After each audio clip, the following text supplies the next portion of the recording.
संत महात्मा कहते हैं कि इस संसार में जितनी भी इच्छाएं हैं, जितनी भी लालसाएं हैं, वे कभी पूरी नहीं होती। जितना पाओ उतना और पाने की चाह बढ़ जाती है। धन मिला तो और धन की प्यास, पद मिला तो और ऊंचे पद की चाह, मान सम्मान मिला तो और सम्मान की लालसा। इंसान दौड़ता ही रहता है और अंत में थक जाता है। पर जिस दिन आत्मा के भीतर प्रभु के मिलन की प्यास उठ जाती है, उस दिन से जीवन का असली मोड़ शुरू होता है। ये प्यास ही आत्मा की सबसे बड़ी पूंजी है। सद्गुरु समझाते हैं कि यह प्यास किसी किताब से, किसी उपदेश से या केवल तर्क से पैदा नहीं होती। यह प्यास केवल प्रभु की मेहर और सतगुरु की नज़रों से ही जागती है। यह प्यास उस चिंगारी की तरह है जो अंधेरे कमरे में अचानक दिया जलाकर रोशनी कर देती है। जैसे ही आत्मा में यह प्यास जागती है, वह संसार की दौड़ से ऊब जाती है और भीतर से आवाज देती है, मालिक, अब तुझसे मिलने के बिना चैन नहीं। एक शब्द में फरमाया गया है, प्यास लगी है प्रभु दरस की, बिन देखे न चैन मिले। यह प्यास आत्मा को चैन से बैठने नहीं देती। इंसान चाहे दुनिया की भीड़ भाड़ में क्यों ना हो, भीतर से उसकी आत्मा हर वक्त मालिक को पुकारती रहती है। जैसे प्यासी चिड़िया पानी के बिना चैन नहीं पाती, वैसे ही प्रभु की प्यास से जली आत्मा किसी हाल में संतोष नहीं पाती। संसार की प्यास और प्रभु की प्यास में अंतर बहुत गहरा है। संसार की प्यास कभी शांत नहीं होती, बल्कि और बढ़ती जाती है। लेकिन प्रभु की प्यास जब पूरी होती है, तब आत्मा को ऐसा अमृत मिलता है कि फिर कोई दूसरी प्यास बाकी नहीं रहती। फिर आत्मा परम शांति और आनंद में लीन हो जाती है। बाबा जी अक्सर समझाते हैं कि प्रभु की प्यास अपने आप में सबसे बड़ी नेमत है। अगर हमें यह प्यास मिल गई तो समझो सब कुछ मिल गया, क्योंकि यही प्यास हमें सत्संग की ओर खींचती है। यही प्यास हमें ध्यान सुमिरन में बैठाती है। यही प्यास हमें जीवन में संयम और सहारा देती है। एक साधक की मिसाल दी जाती है। उसके पास घर बार, परिवार, धन दौलत सब कुछ था, लेकिन भीतर से बेचैन रहता। एक दिन उसने सतगुरु से कहा, मुझे समझ नहीं आता, सब कुछ होते हुए भी मैं खाली क्यों महसूस करता हूँ। सतगुरु मुस्कुराए और बोले, ये खालीपन मालिक की नेमत है। ये तेरे अंदर प्रभु की प्यास जगा रहा है। इसी खालीपन के सहारे तू मालिक की तलाश में निकलेगा और मंजिल पाएगा। इसीलिए महात्मा कहते हैं कि प्रभु की प्यास एक वरदान है। अगर यह प्यास भीतर नहीं उठी तो इंसान चाहे कितनी भी पूजा पाठ करे, सत्संग सुने या ग्रंथ पढ़े, उसका मन स्थिर नहीं होता। जब प्यास उठती है, तभी आत्मा सतगुरु के चरणों से जुड़ने के लिए आतुर हो जाती है। शब्द में भी यही भाव आता है, जो तू प्यासा हरि दरस का, सोई पावे दर। यानी कि दरवाज़ा उसी पर खुलता है जो सचमुच प्यासा है। केवल नाम लेने से, केवल रस्में निभाने से मंजिल नहीं मिलती। मंजिल तो उसी को मिलती है जिसकी आत्मा सचमुच तड़प रही हो। बाबा जी ये भी कहते हैं कि यह प्यास कृत्रिम नहीं हो सकती, इसे कोई पैदा नहीं कर सकता।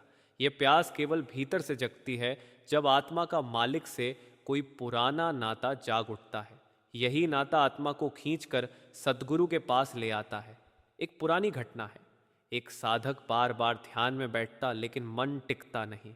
उसने सद्गुरु से शिकायत की, मेरा मन बहुत भटकता है, मुझे शांति क्यों नहीं मिलती।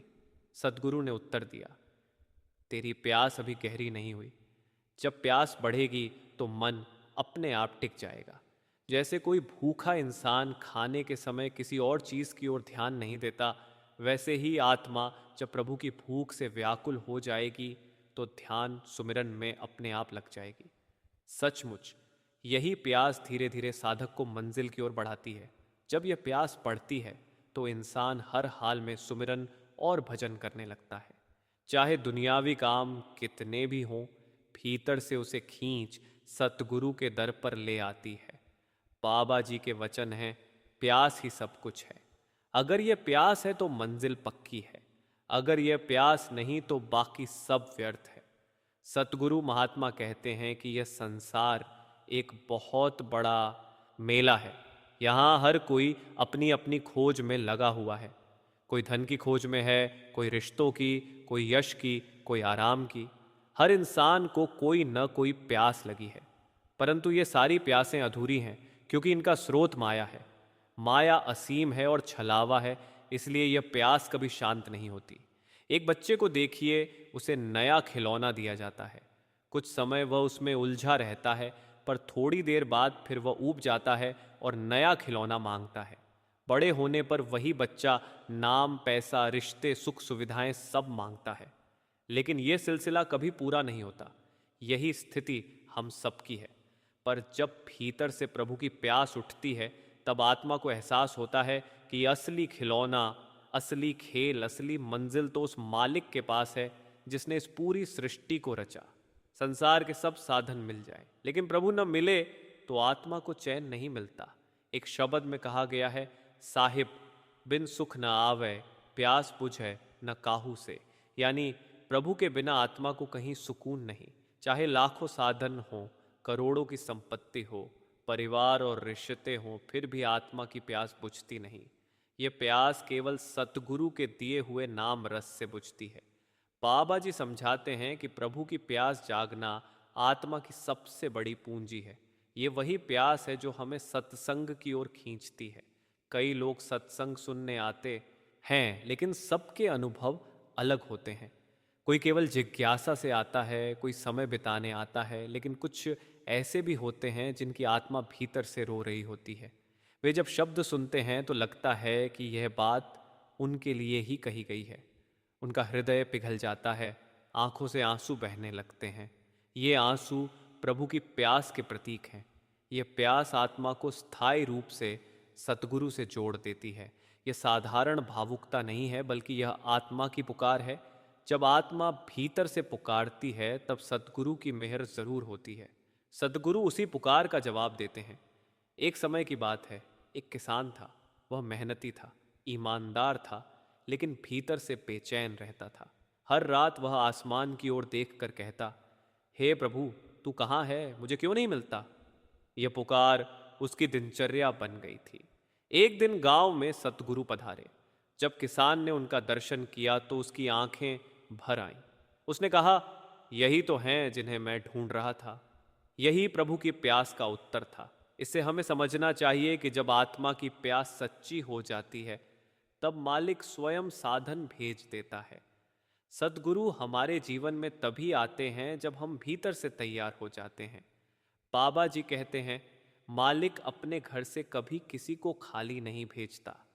अगर तेरे अंदर उसकी प्यास है तो वह जरूर तुझे अपनी ओर खींच लेगा, और अगर प्यास नहीं है तो लाख कोशिश कर ले, मंजिल हाथ नहीं आएगी। एक शब्द में यह भाव बहुत सुंदर आता है, बिन प्यासे अमृत न पाइए, नाम न लागै प्रेम। अर्थात जब तक आत्मा में प्यास नहीं उठती, तब तक नाम रस का स्वाद नहीं मिलता। यह प्यास ही हमें प्रेम की ओर ले जाती है। साधकों के जीवन में यह अनुभव होता है कि जब भीतर तड़प उठती है तो दुनिया के रंग ढंग फीके लगने लगते हैं। पहले जो चीज़ें बहुत आकर्षित करती थीं, अब उनमें वैसा रस नहीं रह जाता। मन सतगुरु की ओर भागता है, ध्यान सुमिरन की ओर खिंचता है। यही आत्मा की सच्ची जागृति है। सतगुरु बार बार समझाते हैं कि यह प्यास केवल सत्संग सुनने से नहीं आएगी। इसके लिए हमें अपना जीवन सच्चाई, ईमानदारी और नाम सुमिरन के सहारे ढालना पड़ेगा। जैसे शरीर को भूख लगती है और तभी भोजन का स्वाद आता है, वैसे ही आत्मा को प्रभु की भूख लगेगी, तभी शब्द का स्वाद मिलेगा। एक बार बाबा जी से किसी ने पूछा, अगर ध्यान में रस न आए तो क्या करें? बाबा जी ने उत्तर दिया, रस प्यास से आता है, तू अपनी प्यास को गहरा कर। जब तू प्यासा होगा तो चाहे थोड़ी सी भी मेहर हो, वह अमृत बनकर आत्मा को तृप्त कर देगी। यहाँ एक मिसाल समझने योग्य है। कोई इंसान रेगिस्तान में प्यासा चल रहा हो और उसे एक बूंद पानी भी मिल जाए तो वह उसे अमृत लगेगा। लेकिन अगर वही इंसान पेट भरा हुआ हो और सामने अमृत भी रख दिया जाए तो उसे कोई स्वाद नहीं लगेगा।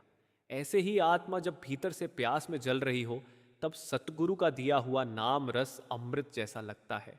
इसलिए महात्मा कहते हैं कि हमें सबसे पहले अपने भीतर प्यास जगानी है। प्यास जगाने का साधन है सत्संग सुनना, सेवा करना, सच्चाई और संयम का जीवन जीना, और सबसे बड़ा साधन है सुमिरन और भजन। संत महात्मा कहते हैं कि जब आत्मा के भीतर प्रभु की प्यास जागती है तब उसका जीवन बदल जाता है। पहले इंसान संसार की भीड़ भाड़, रिश्तों और कामकाज में ही उलझा रहता है, लेकिन जब यह प्यास लगती है तो वही काम करते हुए भी आत्मा भीतर से मालिक को ढूंढने लगती है। बाहर से सब वैसा ही चलता है, पर भीतर से आत्मा की दिशा बदल जाती है। जैसे किसी भूखे को रोटी की तलाश हर वक्त रहती है, वैसे ही प्यासा साधक हर हाल में मालिक की ओर खिंचा चला जाता है। चाहे वह खेत में हल चला रहा हो, दफ्तर में काम कर रहा हो, घर में परिवार के बीच बैठा हो, भीतर से उसकी आत्मा कहती रहती है, हे प्रभु, मुझे तेरा मिलन चाहिए। यही प्रभु की प्यास है। शब्द में आया है, हरि बिन प्यास न बुझे, चाहे पीवे जग सारा। अर्थ यह है कि प्रभु के बिना आत्मा की प्यास किसी भी साधन से नहीं बुझती। चाहे सारी दुनिया का सुख, दौलत और मान सम्मान क्यों न मिल जाए, आत्मा का खालीपन वैसा का वैसा ही रहता है। केवल प्रभु का नाम रस ही इस प्यास को शांत कर सकता है। बाबा जी समझाते हैं कि यह प्यास ही आत्मा को भजन सुमिरन में टिकाती है। अगर प्यास नहीं है तो इंसान लाख कोशिश करे, ध्यान नहीं टिकेगा। जैसे कोई आदमी खाना तभी खाता है जब उसे भूख लगी हो, वैसे ही ध्यान तभी लगता है जब आत्मा को प्रभु की भूख लगी हो। अगर भूख ही नहीं तो खाने का रस कैसा? एक बार एक साधक ने बाबा जी से प्रश्न किया, ध्यान में मेरा मन भटकता रहता है, मुझे क्या करना चाहिए? बाबा जी ने उत्तर दिया, मन को मत देख, अपनी प्यास को देख। जब प्यास गहरी होगी तो मन अपने आप झुक जाएगा। मन तभी बहकता है जब आत्मा की प्यास अधूरी हो। तू मालिक की ओर सच्ची तड़प पैदा कर, फिर देख सब अपने आप सहज हो जाएगा। एक उदाहरण लेते हैं। मान लीजिए कोई व्यक्ति रेगिस्तान में चल रहा है और उसे बहुत प्यास लगी है। उसे दूर कहीं पानी का आभास दिखता है तो वह बिना सोचे समझे उसी ओर दौड़ पड़ता है। उसे यह परवाह नहीं रहती कि रास्ता आसान है या कठिन, पैरों में कांटे चुभ रहे हैं या धूप कितनी तेज है।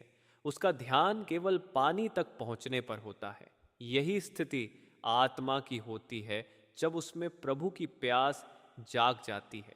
तब आत्मा सब दुख, सब कठिनाइयां भूलकर केवल मालिक तक पहुंचने की कोशिश करती है।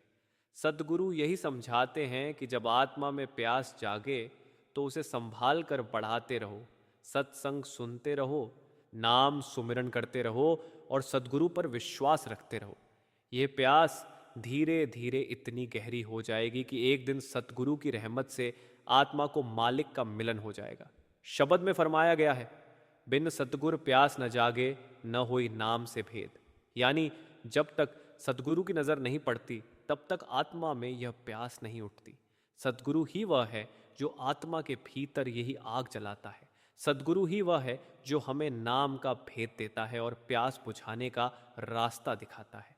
यहाँ एक बहुत सुंदर घटना याद आती है। बाबा सावन सिंह जी महाराज के समय एक व्यक्ति सत्संग में आया।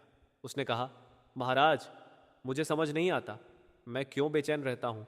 मेरे पास सब कुछ है, ज़मीन जायदाद, परिवार, धन दौलत, फिर भी भीतर से मैं खाली महसूस करता हूँ। महाराज मुस्कुराए और बोले, ये खालीपन ही तेरी सबसे बड़ी दौलत है। यह तेरी आत्मा की प्यास है। तू इसे संभाल और नाम सुमिरन में लगा दे, फिर देख यह तुझे मालिक तक पहुंचा देगी। बाबा जी अक्सर कहते हैं कि प्रभु की प्यास वही आत्मा महसूस कर सकती है जिसका उससे कोई पुराना नाता है। बाकी आत्माएं तो संसार के खेल तमाशों में ही उलझी रहती हैं, लेकिन कुछ आत्माएं ऐसी होती हैं जो चाहे कितने भी साधन पालें, भीतर से तृप्त नहीं होती। यही आत्माएं अंत में सतगुरु तक पहुंचती हैं। महात्मा कबीर ने भी कहा, प्यासा जल बिन मरे, भूखा अन्न बिन रोए। कबीर कहे, सोई भला जो राम बिना न होए। अर्थात पानी के बिना प्यासा मर जाता है, अन्न के बिना भूखा रोता है, पर सबसे बड़ी प्यास वही है जो राम यानी प्रभु के बिना आत्मा को चैन नहीं लेने देती। यही प्यास आत्मा को सतगुरु के चरणों तक पहुंचा देती है। अब जरा सोचिए, अगर हमें यह प्यास मिल गई तो हमें और क्या चाहिए? बाकी सब तो अस्थाई है, पर प्रभु की खोज और सतगुरु का सहारा शाश्वत है। सतगुरु महापुरुष समझाते हैं कि प्रभु की प्यास आत्मा के भीतर तब उठती है जब मालिक की रहमत होती है। ये प्यास कोई किताब पढ़कर या किसी से सुनकर नहीं जागती, ये तो भीतर से स्वतः प्रकट होती है।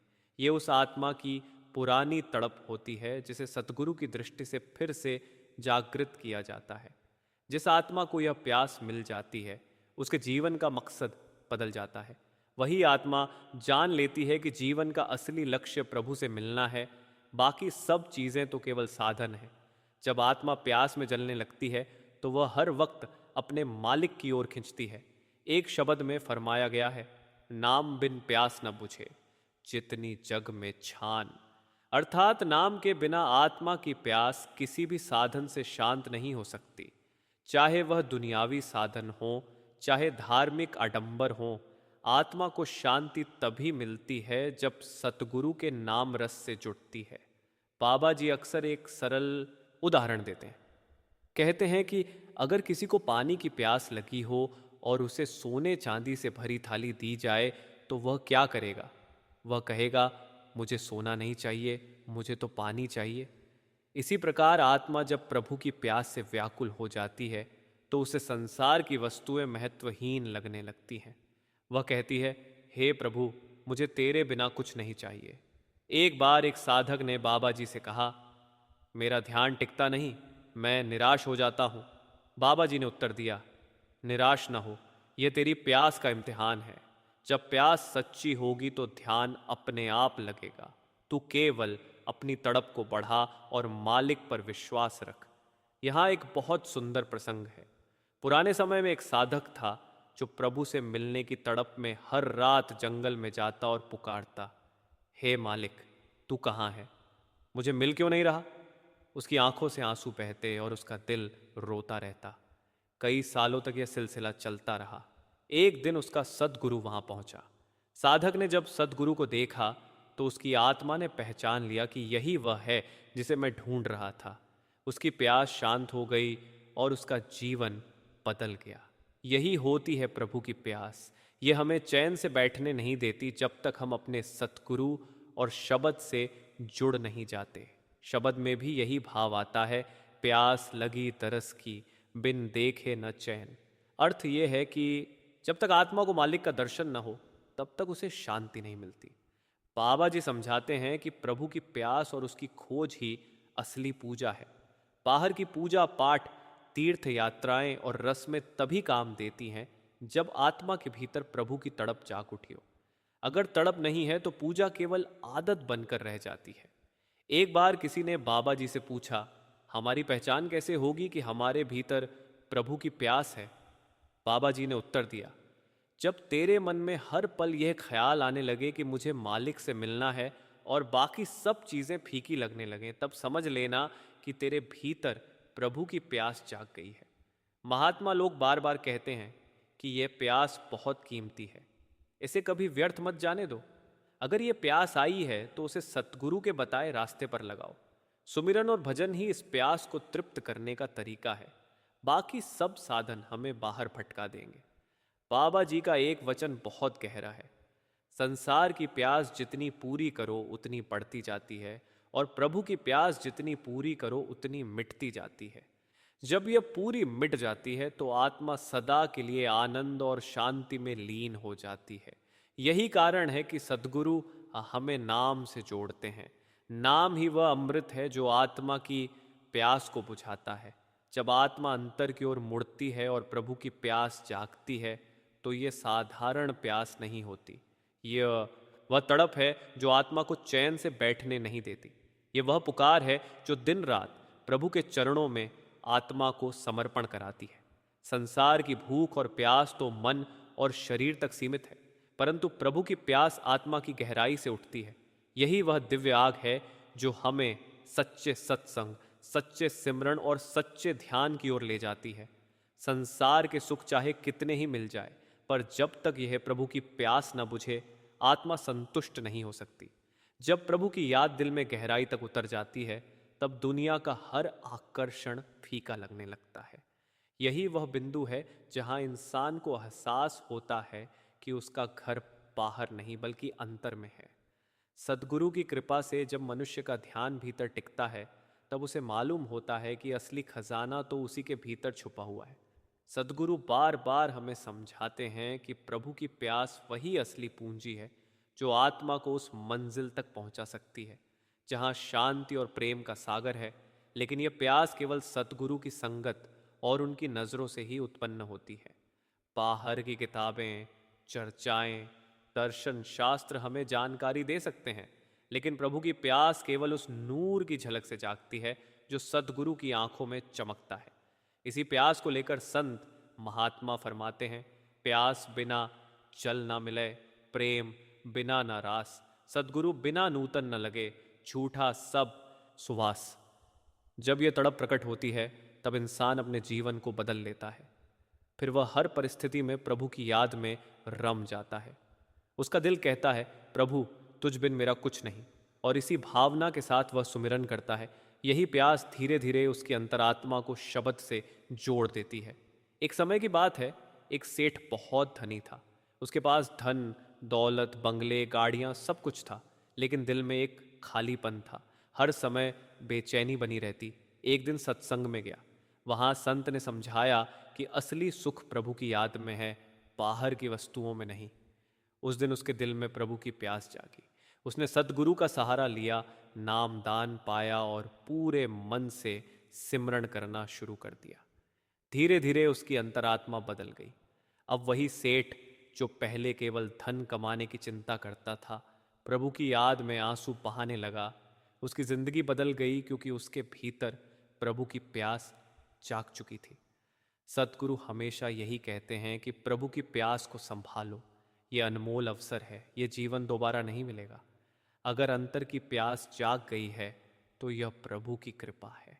अब इसे गंवाना नहीं है, इसे सिमरण और भक्ति से बढ़ाना है। शब्द में भी यही भाव आया है, प्यास लगे दरस की, बिन देखे चैन न आवे, सतगुरु मिलन करावे, मन की प्यास बुझावे। सत्संगियों, प्रभु की प्यास केवल मनुष्य जन्म में ही जाग सकती है, और जब यह प्यास जाग जाती है तो आत्मा प्रभु की ओर भागती है। यही असली सत्संग का लाभ है, यही सुमिरन और ध्यान का फल है, यही सद्गुरु का सबसे बड़ा उपहार है। अब प्रश्न यही है कि हम इस प्यास को जगाकर कैसे जीवित रखें। इसका उत्तर है संगत, सिमरन और ध्यान। संगत से वातावरण मिलता है, सुमिरन से प्रभु की याद मजबूत होती है, और ध्यान से आत्मा धीरे धीरे प्रभु से मिलन की ओर खींचती है। अंत में बाबा जी का एक वचन याद आता है। बाबा जी ने कहा, अगर प्रभु की प्यास जाग गई है तो यह सबसे बड़ी दात है। इस प्यास को प्रभु ही बुझाएगा। हमें सिर्फ इतना करना है कि अपने दिल का रुख उसकी ओर बनाए रखें। यही सत्संग का सार है कि प्रभु की प्यास को संभालो, इसे खोने मत दो। जब यह तड़प जागी है तो समझ लो कि प्रभु की मंजिल दूर नहीं। संतों ने इसी प्यास को सबसे बड़ा धन बताया है। वे कहते हैं कि प्रभु को पाने के लिए यह प्यास जरूरी है, वरना इंसान केवल धार्मिक रीति रिवाजों में ही उलझा रह जाता है।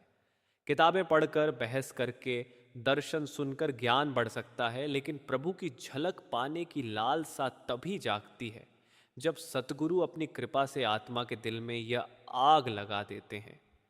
यही कारण है कि संत कहते हैं कि नाम दान पाना केवल शुरुआत है, परंतु नाम की सच्ची कमाई तभी होगी जब दिल में प्रभु की सच्ची प्यास होगी। एक शब्द में फरमाया गया है, बिन प्यास नीर न मिले, बिन प्रेम न लगे रंग, मन भीतर जो प्यास उठी, सद्गुरु मिलावे संग। जब आत्मा यह प्यास अनुभव करती है तब उसे संसार के सुख फीके लगने लगते हैं। जो वस्तुएं पहले बहुत आकर्षक लगती थीं वे अब व्यर्थ जान पड़ती हैं। यही परिवर्तन प्रभु की प्यास का प्रभाव है। इंसान का रुख भीतर की ओर होने लगता है। वह बार बार अंतर में डूबना चाहता है, बार बार प्रभु का नाम लेना चाहता है। एक उदाहरण सुनिए। एक बार एक ग्रामीण किसान सत्संग में गया। उसका जीवन बहुत साधारण था, खेतीबाड़ी, परिवार और रोजमर्रा की चिंताएं। लेकिन सत्संग में जब संतों ने समझाया कि असली तड़प तो प्रभु के मिलन की है, उस किसान के दिल में कुछ बदल गया। वह रात को घर पहुंचा तो सो नहीं पाया। उसकी आंखों से आंसू बहने लगे और दिल से यही आवाज लाने लगी, प्रभु मुझे भी अपनी झलक दे। उसी दिन से उसकी जिंदगी बदल गई। वह नियमित सुमिरन करने लगा, सत्संग में जाने लगा और उसकी अंतरात्मा में वह प्यास इतनी गहरी हो गई कि धीरे धीरे उसके जीवन का हर क्षण प्रभु की याद में ढल गया। सद्गुरु समझाते हैं कि प्रभु की प्यास को साधारण मत समझो, ये परमात्मा का बुलावा है। अगर दिल में प्रभु की तड़प पैदा हो गई है तो यह प्रमाण है कि प्रभु ने हमें अपनी ओर खींचना शुरू कर दिया है। हमें बस उस तड़प को और गहरा करना है, उसे संगत, सुमिरन और ध्यान से जीवित रखना है। जब यह प्यास जीवित रहती है तब आत्मा का हर क्षण प्रभु की याद में गुजरने लगता है। बाहर का कामकाज करते हुए भी उसका मन अंदर प्रभु की ओर खिंचा रहता है। यही स्थिति भक्ति की है, यही स्थिति सच्चे प्रेम की है, यही वह हालत है जिसमें आत्मा अपने असली घर लौटने के लिए तैयार हो जाती है। संत महात्मा कहते हैं, जिन प्यास लगी दरस की उनको मिलियो हरि राम। सतगुरु की रहमत से बुझी मन की तृष्णा तमाम। सत्संगियों, हमें यह याद रखना है कि प्रभु की प्यास को कोई और वस्तु शांत नहीं कर सकती। न धन, न मान, न प्रतिष्ठा, न परिवार, कुछ भी इस प्यास को तृप्त नहीं कर सकता। यह प्यास केवल प्रभु की झलक से ही शांत होगी और प्रभु की झलक केवल सतगुरु के दर से ही मिलेगी। इसलिए हमें अपने मन को बार बार सतगुरु की ओर मोड़ना है। अंत में बाबा जी का एक बहुत ही गहरा वचन याद आता है। बाबा जी फरमाते हैं, प्रभु की प्यास अगर तुम्हारे अंदर है तो इसे कभी बुझने मत दो, इसे और प्रबल बनाओ। ये प्यास ही तुम्हें उस दरवाजे तक ले जाएगी जहां प्रभु स्वयं खड़े होकर तुम्हारा इंतजार कर रहे हैं। यही सारा संदेश है कि प्रभु की प्यास को संजोकर रखना है। यही प्यास हमें मंजिल तक ले जाएगी। सद्गुरु कहते हैं कि इस प्यास को संजोकर रखना ही सबसे बड़ा वरदान है। ये प्यास धीरे धीरे आत्मा को भीतर की ओर खींचती है, ध्यान सुमिरन में स्थिर करती है और जीवन की हर परिस्थिति में प्रभु की याद में डूबने का अवसर देती है। एक बार बाबा जी ने कहा, जिस आत्मा में प्रभु की प्यास उठती है उसे हर पल अनुभव होता है कि मालिक हर समय उसके साथ है। वही प्यास उसे दुनिया की मोह माया से ऊपर उठाती है और परम आनंद की ओर ले जाती है। एक आखिरी कथा सुनिए। पुराने समय में एक साधक अपने गांव में बहुत बेचैन था। उसने सब कुछ छोड़कर केवल प्रभु की खोज शुरू की। दिन रात सुमिरन करता, सत्संग सुनता और सेवा करता। वर्षों की तपस्या और सतगुरु की कृपा से एक दिन उसके सामने मालिक प्रकट हुए। उसकी आंखें देखकर ही आत्मा की सारी प्यास बुझ गई। उस क्षण उसने जाना कि जीवन का सबसे बड़ा सुख केवल प्रभु से मिलन है। शब्द में भी यही कहा गया है, प्यास लगी है दरस की, बिन देखे न चैन मिले। सतगुरु की कृपा से ही आत्मा का काम पूरा हो जाए। संत महात्मा हमेशा यही कहते हैं, प्रभु की प्यास यदि जाग गई है तो समझो जीवन सफल हो गया। अब हमें बस इस प्यास को और गहरा बनाना है। सत्संग, सुमिरन और ध्यान के माध्यम से इसे जीवित रखना है। यही जीवन का सबसे बड़ा उपहार और सबसे बड़ी साधना है। सत्संगियों, ये प्यास आपके भीतर जाग गई है, इसे कभी कम मत होने दें। ये प्यास ही आपको जीवन में शांति, आनंद और प्रभु के साक्षात्कार तक पहुंचाएगी। जो आत्मा प्रभु की प्यास से चलती है वही सच्चे प्रेम और आनंद का अनुभव करती है। ये प्यास जीवन का सबसे बड़ा वरदान है। इसे संभालो, इसे बढ़ाओ और प्रभु की ओर अग्रसर रहो।